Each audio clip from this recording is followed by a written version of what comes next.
welcome to the third episode of Deep Dive. Well, we went to Scranton, Pennsylvania in episode 1. We went for The Office. In episode 2, we went to the Enchanted Forest for Once Upon a Time. Today, I thought we would go to Kansas for Smallville. And I'm not alone today. With me is the one, the only, Double D. How you doing, my man?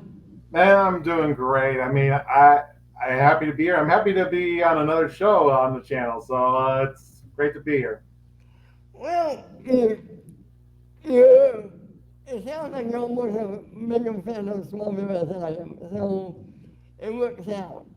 Yeah, I mean, I'm sure I think that you and me are close to the same age. So when Smallville came out, I was kind of like in high school, and Clark was in high school. So it took me a while to jump on board because I saw the advertisements for it, but I got there around season 2. So it kind of felt like I was going on the same journey as Clark as during my high school years because I did have some issues going there, but I loved it. I even loved the low points, even though there were some really low points. Oh, But yeah, I loved it the whole way through, and I can't wait to talk to you about it. yeah, I have to say, I was the exact same age as Clark Kent. So like the week he graduated high school, I graduated high school. Interesting. Okay, so So, yeah, we are the same age because, well, at least on the show, because when I was literally my freshman year as the show yeah. up, so we were the exact same age. So yeah, it was yeah, I loved it the whole way through. And I'm like you, I didn't start watching until halfway through season 2. Only because I saw them pilot and I thought it was okay. And then there was an episode in season 2 that caught my attention. It was the one with Jonathan Taylor Thomas. And at the time I knew him from Home Improvement. Okay. So I was like, oh wow, this guy is on it. So I wanted to here and check it out. Saw it. It looked pretty good. There was an episode the next week that I liked, and then I saw that I really liked. It was the second episode with the shifter. Tina? Tina? Yeah, the Native American girl who could change into a werewolf, right? Or No, the one that was obsessed with Lana. oh yeah. The girl, yeah, the one that impersonated as Lex Luthor and robbed the bank, Yeah, right? yeah, yeah, yeah, Yeah, yeah. yeah, I know which one. I don't remember when, like, what specific episode it was. I think, like, I just may have been home one day and I had nothing else to watch, and I turned on ABC Family, and it was pretty much airing constantly, like either on CW or ABC Family, everywhere. So I just happened to watch it, and I just fell in love with it immediately. It wasn't the pilot episode, but it was. I don't even remember what episode, but I knew it wasn't the pilot. But ever since then, I started watching, and I'm like, I can see why the pilot. It's like it doesn't feel the same because, and that's what happens with most TV pilots.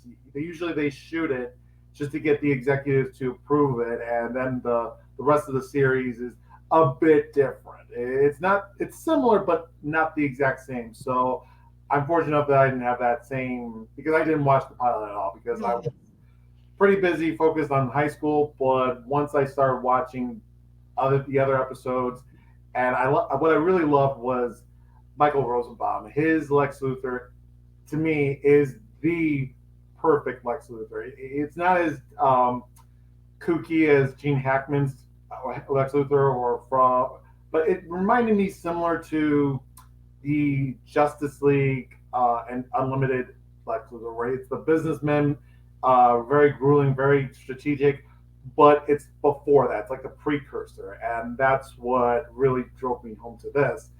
And obviously, seeing Christopher Reeve play a character that was very inspiring for me because I grew up watching the Christopher Right. Reeve movies, and I fell in love with it. I watched it repeatedly over and over again, like it was one of my favorite movies growing up. So I honestly the whole series as a whole was really great for me.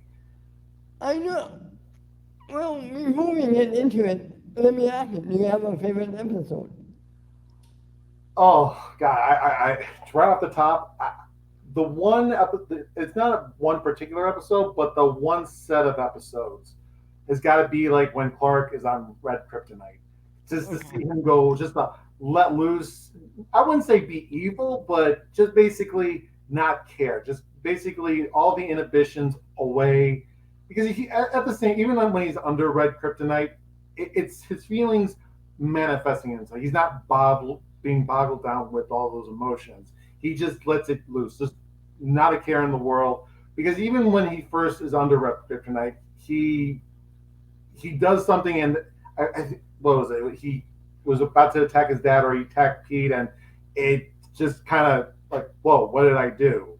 And that just snapped him out of it. And even when he was on Red Kryptonite in like season 3 or season 4, Jonathan managed to get powers from Jor-El, and Jonathan said, "If I could raise a son that can kill me, then kill." And he was going to do it, but he didn't. So even though it released all of his inhibitions, deep down he is the good-hearted hero that he is. So it's all those episodes that really are my favorite, where he just lets his inhibitions go and just runs wild. Yeah, those are fun episodes. I think my favorite episode is the first one with Christopher Reeve, where Clark goes to him for a meeting Yeah, because he put the key in the cave wall and he got downloaded with all that knowledge, right? And Christopher Reeve's character reached out to him. So he went to go meet him. And Christopher Reeve is in the show the one who teaches him all about Krypton, all about Kal-El, right?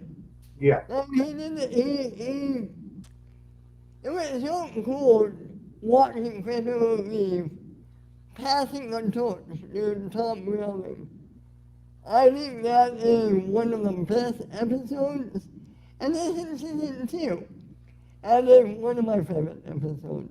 Yeah, that definitely is up there. I mean, Christopher Reeve. Like I said, I grew up watching the Christopher Reeve movies. Those that was my quintessential Superman in my informative years. So to see Christopher Reeve come back, even though he was paralyzed, it still was really emotional, and I still watch those episodes. Maybe not every year, but once in a while, if I have a hankering for Smallville, I will either turn on one of the Red Kryptonite episodes, or one. There were several episodes where Christopher Reeve starred in, and I did put on those a couple of times. But I think, and also one of my other favorite episodes is the one that we mentioned where the girl shapeshift into Lex. That's also one of my favorites, mostly because those early episodes, those the early seasons, it had Clark really be an investigative reporter. Even though he was kind of not a reporter, Yeah, there's always a mystery to solve. And that kind of felt more like of what Superman should be, where even though he has the powers of a god, and that's what kind of I like about Superman and Lois, is that they deal with like human problems, but also there's a layer of mystery. Uh, where you're trying to solve like something and you're trying to piece it together very slowly, but it builds to it.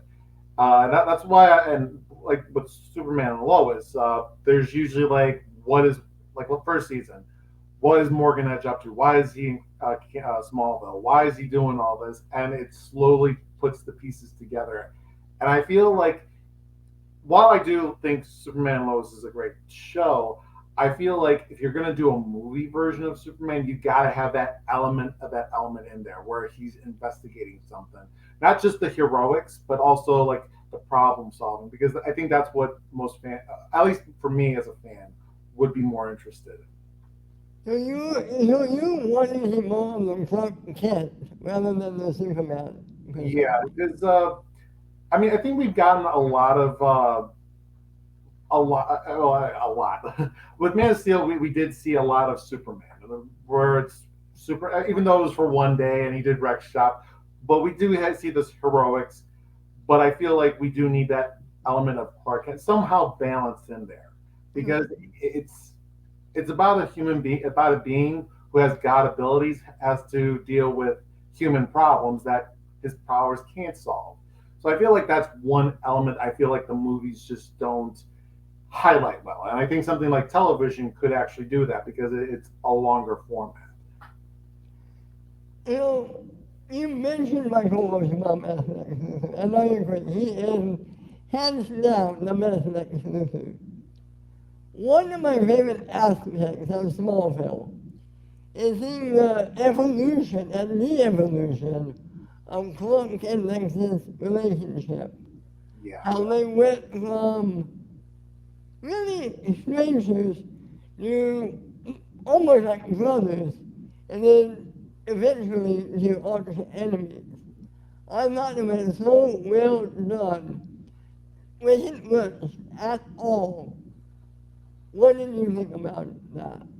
Yeah, I mean, that's why I kind of stuck with the show for so long because it was that dynamic between Clark and Lex. Because, the very first episode, Lex hits Clark with his Porsche, and Lex just, he doesn't, I know I hit you, but Clark is lying to him. And Clark is trying to keep his secret identity, obviously a secret, but Lex is always that intuitive because of his upbringing. And it is about like these two people who are very similar but have very different upbringings. Where Lex was kind of more of like, you have to be strong, you have to be very inquisitive, you have to find out the truth, and or very very aggressive, a very aggressive upbringing, where a very conflicted, there was always conflict in his upbringing. But with Clark, it was always very loving, very embracing. It was as a family. And I think one of my favorite quotes from the show is, when my dad dies, and Lex said to Clark, was, when my dad dies, kings and royalty will come to his wedding or funeral. When your dad dies, his friends will be there at his funeral. And that really sums up what their upbringing is. It symbolizes their upbringing because Lex is coming from like a rich, very controlling, very aggressive family, whereas Clark has the benefit of a loving family, an abrasive family, even though they do kind of keep things secret because they don't want to experiment. It does come from a place of love. And it just shows you how different they are, but they do form this friendship. But because of all the secrets and because of all the close calls, it just rips them apart up until the very up to like what was it, season 6 or season 7, when Lex decides to go full villain. Of course, he disappears, and then he comes back for the finale. And their chemistry, Michael Rosenbaum and Tom Welling, it's got to be one of the best on-screen chemistry performances to date. It's just so good. Even haven't been on screen in years. Their instant chemistry just comes back in that finale where Lex comes back and Clark just turns around and says, "Lex." That Lex. It's like it's just so. It just fills my. It's like it's one of those on-screen performances you just don't forget. And then we're talking about chemistry. I want to bring up maybe the best character in all of Smallville, and that is Lionel Luthor, who is not an out as, who is not an out as this pure villain, who transitioned into almost like a father figure to Clark. Mm-hmm. What did you think of Lionel Luthor? Yeah, definitely. I mean, he definitely. John, his real name is John Glover, right? I believe. Glover. He he is great. I mean, that's one of the reasons why Smallville works so much, because you definitely in the beginning you got that sense of aggressive discipline that Lionel Luthor brought to Lex, and all the secretiveness and the secrets that Lionel kept, and the manipulativeness of Lionel. And you got that instantly, where obviously you pair it up with Jonathan Kent. It's very open, very like courageous, very like proud. It's definitely one of the best performances. And obviously transitioning from like the villain to the eventually a good guy, an ally, and a father figure to Clark. It just drives the wedge between Clark and Lex even further because this is Lex's dad, and Lionel still chose Clark. Even in alternate universes, Lionel chooses Clark over Lex. So it's so insulting to Lex himself because it's like I deserve love as well. And if I forgot where I heard this, but the best like hero and villain arcs usually have the same story where it's the same. They have parallel journeys. They have the same pain.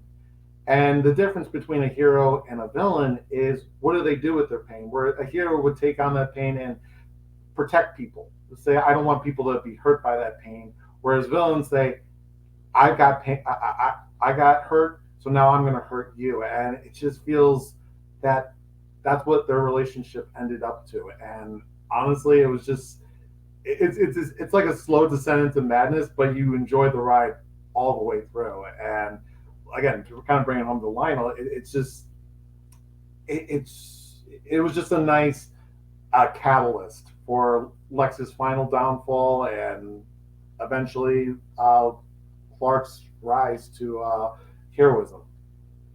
One of my favorite episodes, I don't know if we can call this like a best episode, but one of my favorite episodes is when Clark and Lionel switch bodies. And Clark is in Lionel's body in prison, and Lionel is in Clark's body being like the everyday football hero in high school. Do you Yeah, remember that episode? yeah, I do remember, and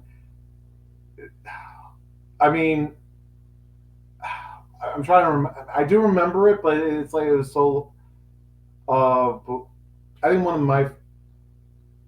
my favorite episodes when featured Lionel being in prison. What obviously with the transference episode where they're switching places, Yeah. and it's. I mean, it was so.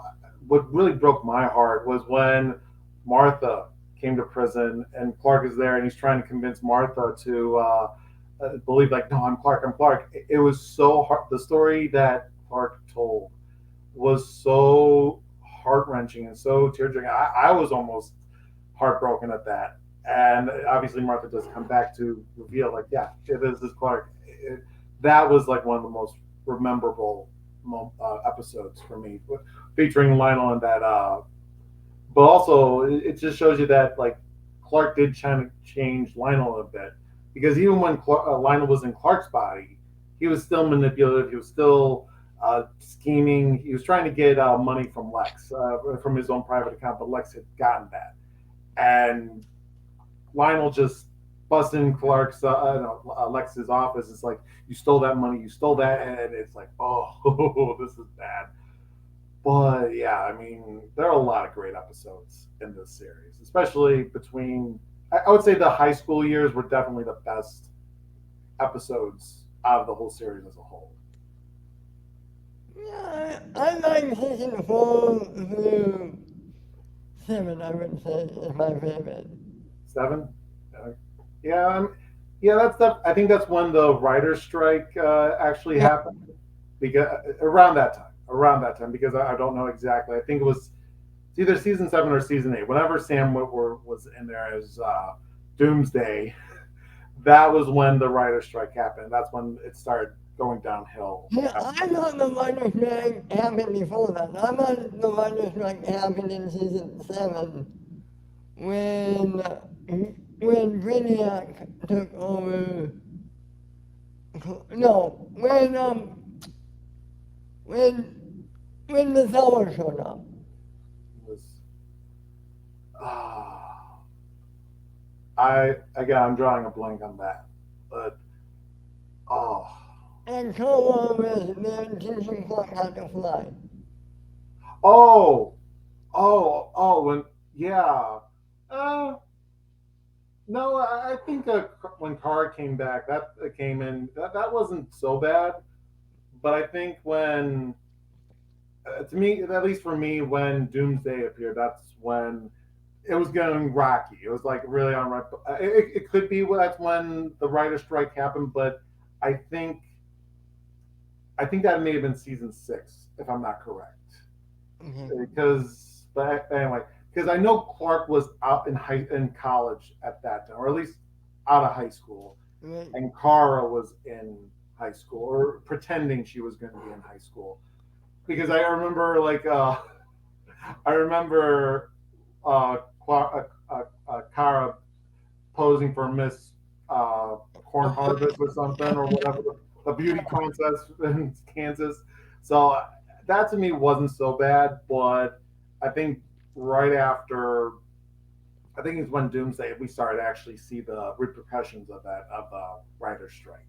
What And did you said you didn't like season 9. You didn't like all of the Zod stuff? season I think season 9 was better Okay. because it definitely got to see a different side of Zod, a Zod that wasn't evil, the maniacal villain that we know. It definitely presented him as a. So yeah, I did think season 9 was better, Okay. but I just feel like it was on the right path. But season 10, that's when things really were back to being rocky and just all over the place. It was like one episode was good, one episode was bad, and just kept consistent. Season 10 was when it was like that all throughout the whole season. But season 9, I think, was better. It was actually going on the right trajectory because it Zod was actually always a villain to me. To see Zod as a parent and trying to bring back his son that he lost, I think, during a war on Krypton, but Jor-El denied that, and that's what led to Zod becoming a villain. That was like the catalyst of their split, basically the Lex Luthor and the Clark Kent split that we just talked about before. So, and of course, Zod forgot all that because the way that they wrote that was you only remember the memories before the injection, before the taking the DNA or whatever writing mumbo jumbo they're talking Uh, about. yeah. Yeah. So yeah, and so yeah, I mean, I really enjoyed season 9 for what it was, and it was definitely improving. But as they got into season 10, it was kind of, it was like 50-50 for me. That's when those things started getting back to like 50-50 being good. Yeah. I mean, I can't remember the very part of season 9 was going to be the last one, and I always knew it was going to have a season 10. Yeah, I I really I would say like season 9. Hmm. I really don't. Again, I haven't watched season 9 or season 10 in a while, so it's kind of hard for me to say anything. To be honest with you, it's been so while, but I do remember some context, so it's hard for me to definitively say which one. Well, you have a, okay. We're not essentially the actors of my character for this next one. Yeah, we don't need to talk about the actor, but the character of Chloe Sullivan. What did you think of that character, Chloe? Yeah, Chloe. I thought, obviously there's some stigma around the actress, but we're just going to talk about the character. I felt that the character was great. I mean, she definitely had the vibe of Lois Lane, or at least being the nerdy, or at least a different version of Lois, because it was like the nerdy girl who wants to investigate everything and always kind of being the sidekick to Clark. And that's what I really loved about the show to begin with because it definitely felt like that mystery of the week, and it basically made Clark the investigative reporter that we knew him as Superman in the future that he would become. So Chloe was always that spark that always asked the question. With my show, Schmodown Analytics, I always begin with a question and then I tell the story from that question and try to answer it. That's what Chloe Sullivan was that question, like why is this person the way he is? Well, how did this person became a meteor freak? and what was the explanation, the science uh, from it, and that's how we got to explain it. And Clark kind of just put things together through that, and her evolution from being a sidekick to eventually she became Watchtower. She eventually became Mrs. Green Arrow, Mrs. Oliver Queen. That I mean was up and down for with me, but I liked the character overall because she was always that. She's always the sidekick and always wanted to be the hero. And one of my favorite episodes was when she finally found out that Clark was superhuman. Yep. And because at the time, Clark was dating Alexa, I think that was her name, or Alicia, Alicia, and she had the ability to teleport. So she teleported Chloe, put both of them in a car. Now, of course, Alicia was kind of the crazy girlfriend that you didn't want to be around, but she wasn't trying to do any harm. She just wanted to show Chloe that yeah, Clark was superhuman. She teleported her and Chloe out of that, and Clark caught the car. And that just seeing her reaction, going, it was so it was so good. And then she made something that I think nobody would have expected for her. She kept the secret because throughout the series she was always trying to figure out the truth. She was always trying to figure out why Clark the way he was, what was the reason, always trying to figure everything out. And she kept Clark's secret. She actually did what she was kind of written as, just kind of she kept it secret and waited for him, Clark, to tell her. And another favorite episode is when Clark loses his memory and Chloe is kind of mentoring Clark, like, yeah, just here's this pipe, bend it. Like, it's made of metal, I can't bend it, just do it. And just and Clark's like, whoa, I didn't know I could do that. So I do love the Chloe character. The actress, on the other hand, obviously, there's a lot of controversy around her. We don't talk about that. We don't need to talk about that. I won't say it, but we know what the controversy is. So, but yeah, I hope at some point they just recast the character and we get another version of Chloe. I think that would, if Chloe's ever going to come back, because I know that there's an animated show about this. I hope they just recast the character. I would be. Well, let me say, we animated. You get when you recap. You're over the voice. I mean, the thing is that uh, we've had both animated characters being voiced by the same people. We've also had characters who play different voices. Quite famously, Bo-Katan and Ahsoka Tano from Star Wars. Bo-Katan was voiced by Katie Sackhoff. She got to appear in Mandalorian season 2 as Bo-Katan, and Ahsoka was voiced by Ashley Epstein and got cast as Rosario Dawson got cast as Ahsoka. So we've seen it both, and I think both are fine. I think Rosario Dawson is perfect for Ahsoka. There were some, like when she was first introduced, there were just one little critique that I would say, but it was just a minor critique. Everything else is perfect. So voice actors, I'm completely fine with that. In fact, I can dare say that we can actually have someone sound exactly like Allison Mack, and we wouldn't even know, but someone else. So they are very talented. Voice actors are really talented, and you wouldn't even know if it was a different voice actress or not. You know, you were talking about that memory episode. I'm talking memory. One of my favorite lines in that episode, from Cat Chloe, am I so dumb? Am I an idiot? And Chloe says, of course not. And of course, of course, as an audience member, knowing who Trump really is, Yeah, you can't take my mouth at that line, right? yeah, that was definitely a memorable. I had forgotten about it, but until you said that, I'm like, yeah, she did say that. And of course, obviously, Chloe doesn't know everything. She just mentioned what she knew, and she just that's the beauty thing about people. We assume a lot with nothing. Like, how many times have we heard like a piece of movie news, and our imaginations run wild to fill in those gaps. Like, I remember an actor was supposed to be the Flash because he had green socks on, but it was actually because he was in a wheelchair and they were CGing out his legs. So we just, and that is what we do. We see one information and our brains just fill in the gaps. And again, Or a good example. Remember the first one in WandaVision? your mic is kind of breaking up a little bit.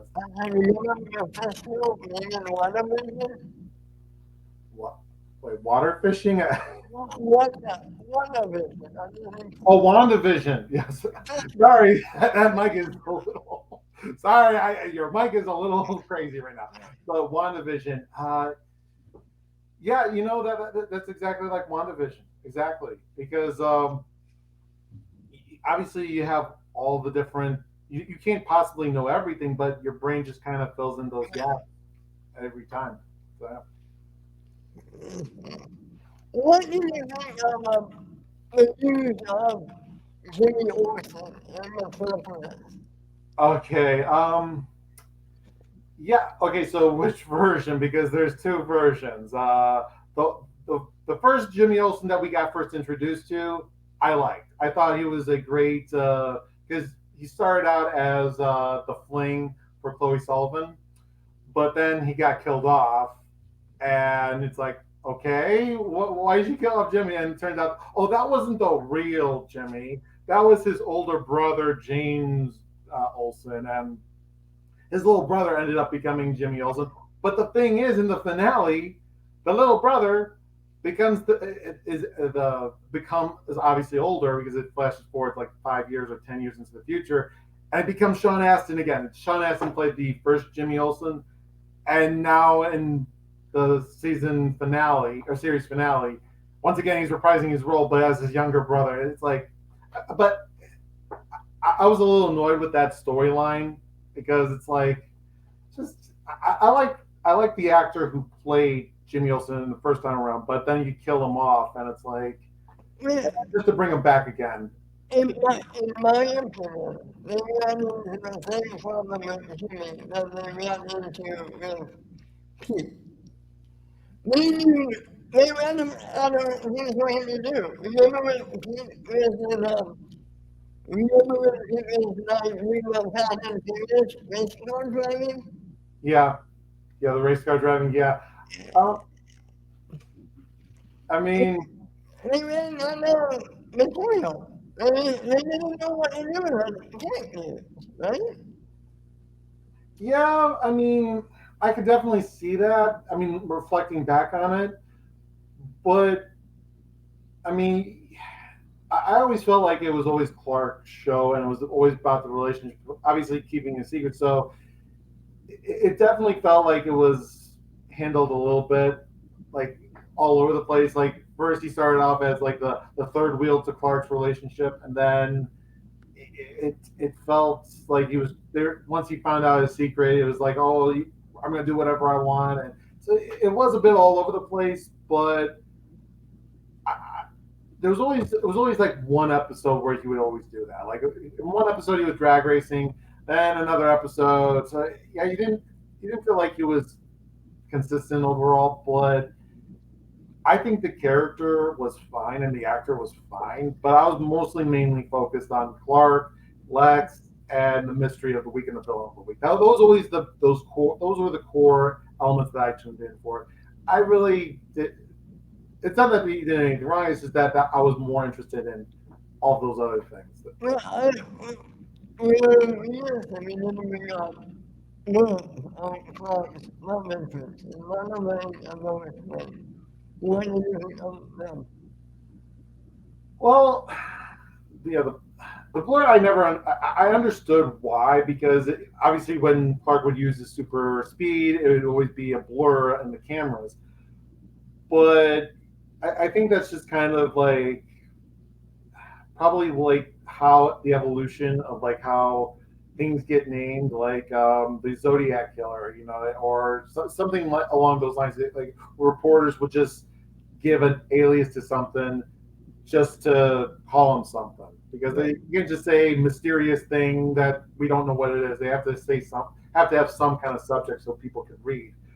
But yeah, but calling him the Blur, that was I think that was dumb. I think they could have came up with something else. Like, but then again, what could you use that is? I remember someone's. I forget where I heard this, but here we grew up hearing Superman as this iconic superhero.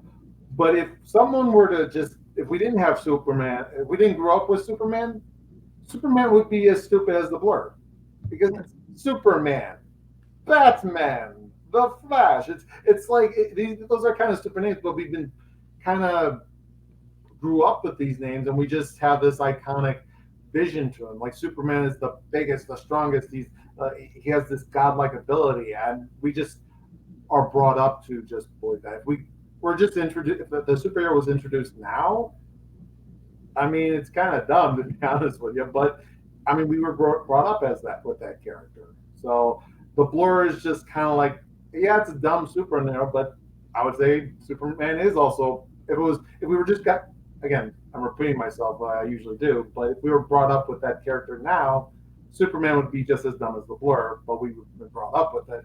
It's fine. No, I agree.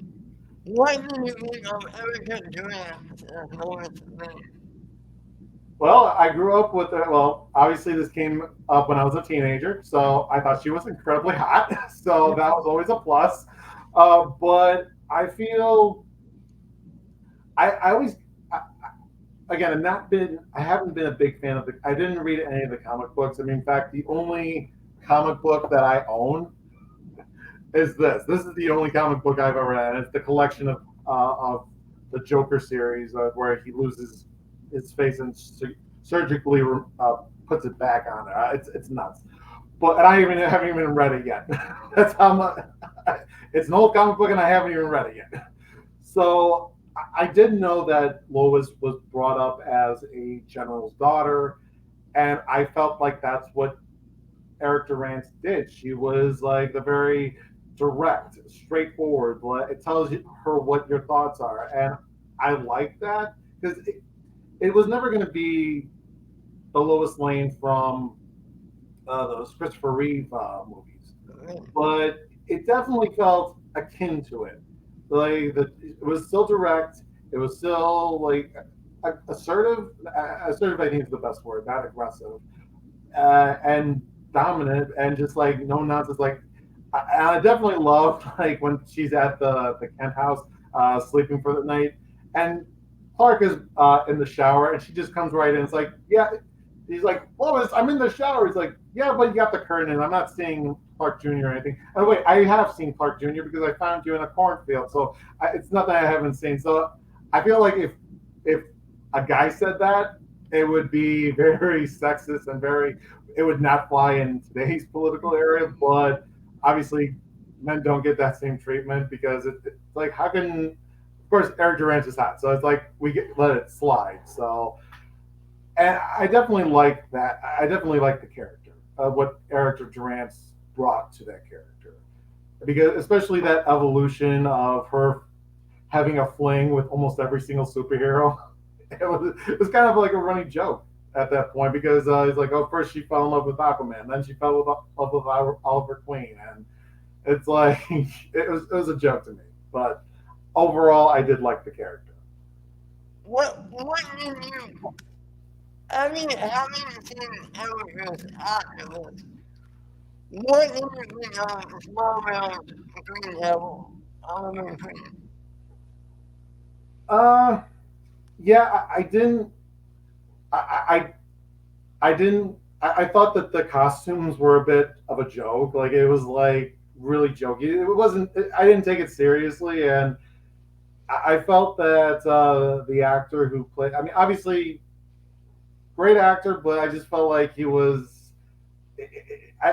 I I didn't like it as much because I definitely like the Stephen Amell Arrow verse. In fact, I actually got to meet Stephen Amell before the pandemic. So yeah, he was here in Chicago for a wine mixer, and he threw like a. So that was actually a funny story. That was supposed to be my first date with me and my ex girlfriend. She didn't show up, but I'm like, I'm still seeing Stephen Amell. I met his family first. We got talking, and that's how me and Stephen Amell got. I got a great picture of him. Of course, I'm kind of blurry, and he's just kind of like. So yeah, I got to meet Stephen Amell, had a talk with him, and he's a great guy. And I prefer Stephen Amell over uh, the Oliver Queen that we got from Smallville. But and the costumes I felt was like a joke. Like it was not really good, but because it just looked too. I don't want to say comic booky because it's like an insult to comic book readers, but it just feels too. That's how I would describe it. It felt too comic booky, like too much of the. Like I would say it'd be akin to like that next level of Adam West Batman level. So it's obviously it was a different time back then, but I thought it was fine. His character was fine throughout the series, but my go to Arrow is Stephen Amell. I prefer his Green Arrow versus the Green Arrow we got in Smallville, as well as the other superheroes because they all at least they were consistent across the board. I'll say that they're all the same. Um, Really bad looking leather, brightly colored leather, and they're supposed to be superheroes fighting in the dark. It's like you're gonna stand out from a crowd, but I think that's the point. But obviously, it was meant to be Superman's show, not the Justice League show. But Well, while you were talking about it, what did you think of that Justice League episode in season 3? okay, I mean, so I like the episode. I like the team up, and I definitely like to kind of kick off a little topic. I do like the Bart Allen character. I like the actor who play. I like that, but it's just the costumes I really had an issue with. But the episode where it was the Justice League, where it was all of them teaming up, that was great. I enjoyed that, even though I have my issues with obviously Green Arrow and the costumes. It really felt good. It's that like that sense of Justice League, that we were missing from the show. And so yeah, I enjoyed it overall. I love that Lex was the villain and they were trying to take down LexCorp plant. It definitely felt like this was going to be leading into the Superman we knew and loved from those shows. But obviously, if they could have just a different set of costumes, I think it would have been perfect. But obviously, I had to find one thing wrong. It'd be the costumes. Well, you also have to remember what era that the show is made. When that show is made today, I think we have to be more comic accurate, don't you? Yeah, I would agree with that. Most definitely, yeah, definitely, I would agree with that. What did you think of when they brought in the Justice Society? With, What's this? What was that episode? Because I don't remember that one. Hawkman and Oh, oh, oh, oh. I guess I can tell you right now. I'm like, I remember the episode, but it's like it's such a haze. So obviously, I thought it was forgettable because I can't remember. I mean, I definitely, yeah, Hawkman. Obviously that stands out, but oh, oh yeah, that was with young the oh, yeah, I can vaguely now that you're saying it, I'm starting to remember it now. Oh, but I thought that was okay. Now that I'm remembering it now, I thought it was okay. It was nowhere near as good as Justice. I thought that was the solid one.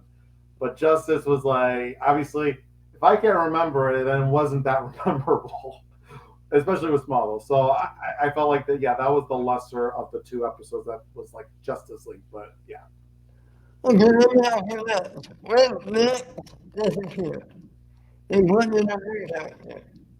Keith Richards, remember you?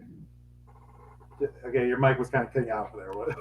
You remember when Lex, you remember Tex coming in? Who is Oh, that? Tess, yeah, Tess. Okay, yeah. I thought you said Tech. I'm like, what? Well, Tech? Who's Tech? Tess. Yeah, and honestly, the first moment yeah, I do remember when Tess came in. The moment she came in, I'm like, is this going to be our new Lex Luthor? And and sure enough, she was Lex's sister. It's like, really? I get it. Lionel gets around, but it's like, I feel like she was just shoehorned. But I definitely like the fact that she, you were kind of questioning whether or not she was a villain, but she ultimately became an ally of Clark's. Right. So I definitely like that direction where it wasn't going to be the same relationship like Clark and Lex, because I feel like you don't touch that. One thing that they established is the relationship with Clark and Lex, that you had to stay safe. So when Tess came in, my initial reaction was this going to be our new Lex Luthor? The answer was no, and I love the direction that they took her in, because it was ultimately you wanted to know if you wanted to question whether or not she was going to be on that side. I love the fact that she was an ally, but obviously with a much darker way of doing things, not the Boy Scout way that Clark does it, but I love the fact that she sees the ends justify the means kind of concept. But It's kind of like,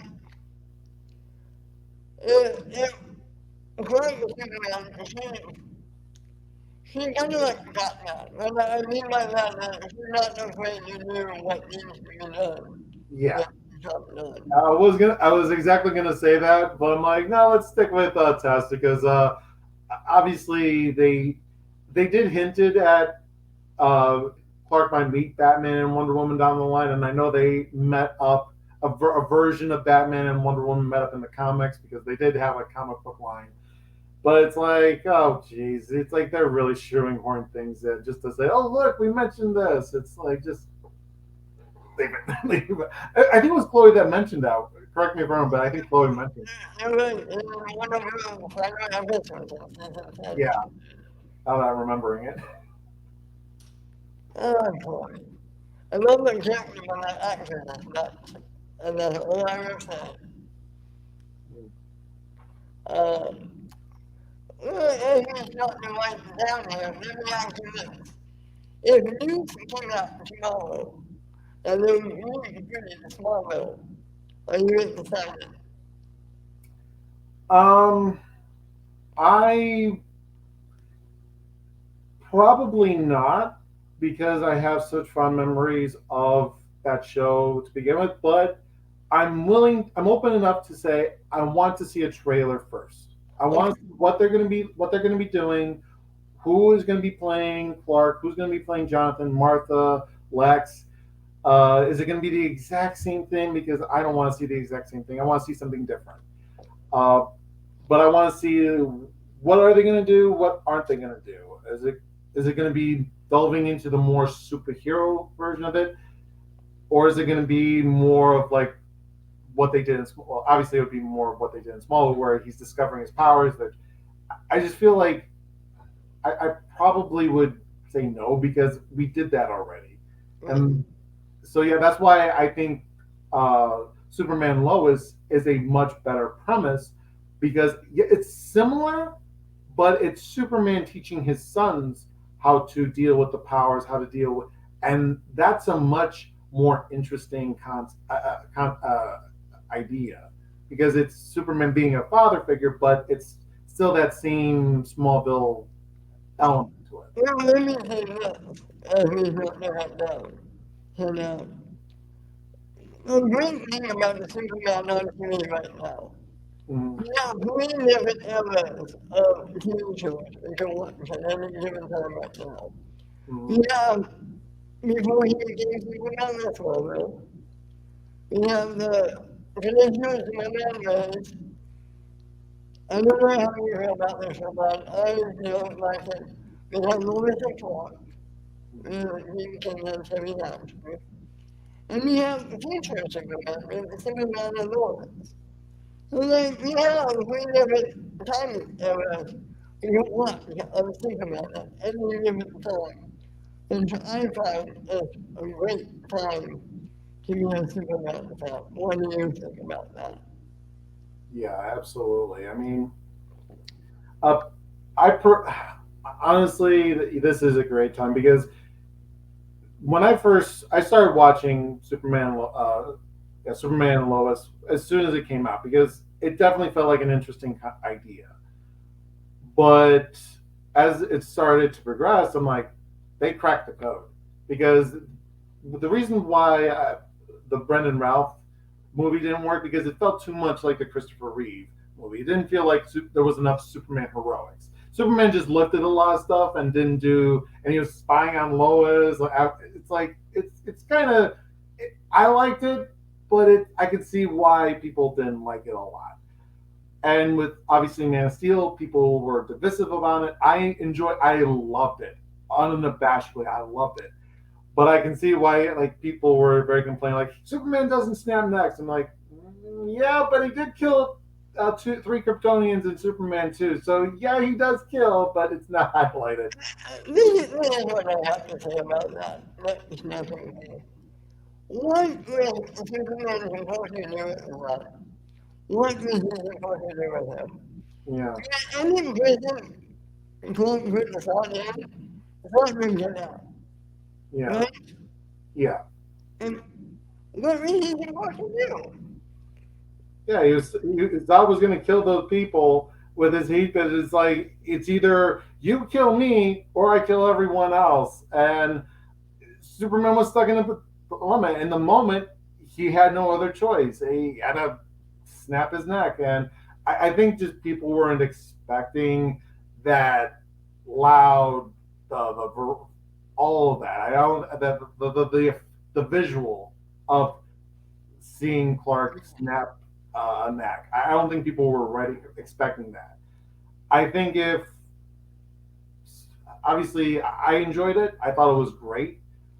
But if somehow, I think the best way to do it is like maybe go up into the middle, out into outer space, and then maybe throw them into a black hole. I know that wouldn't have made any sense, but I think people would have been more happy with that versus seeing the visual of seeing all that visual of Superman snapping Zod's neck. But yeah, I think that was fine. I have no issues with it because exactly what you said.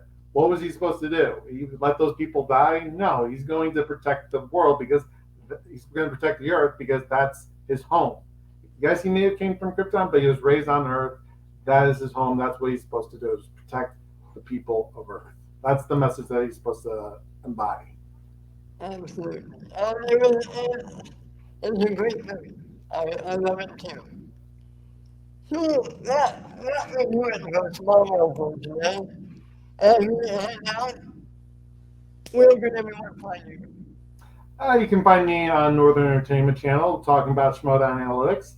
Basically, it's a question. If you ask I ask a question each week, and I do my best to answer that question. This week, I have can Sam Levine actually compete in the current Schmodown League? And my answer may surprise you. So be sure to check that out because it's on right now. It's definitely one of the more prouder episodes I did. And you can find me at my Twitter at @10_radio, right here on Tonight, on Tonight Academy, on Netflix, over on the Urban Entertainment, on Rewind Meditate, and Local Countdown. I think that's everything. Yeah, so I'll be back next time with somebody else and talk about another show. And until then, have a good day and see you next time, everyone. Bye.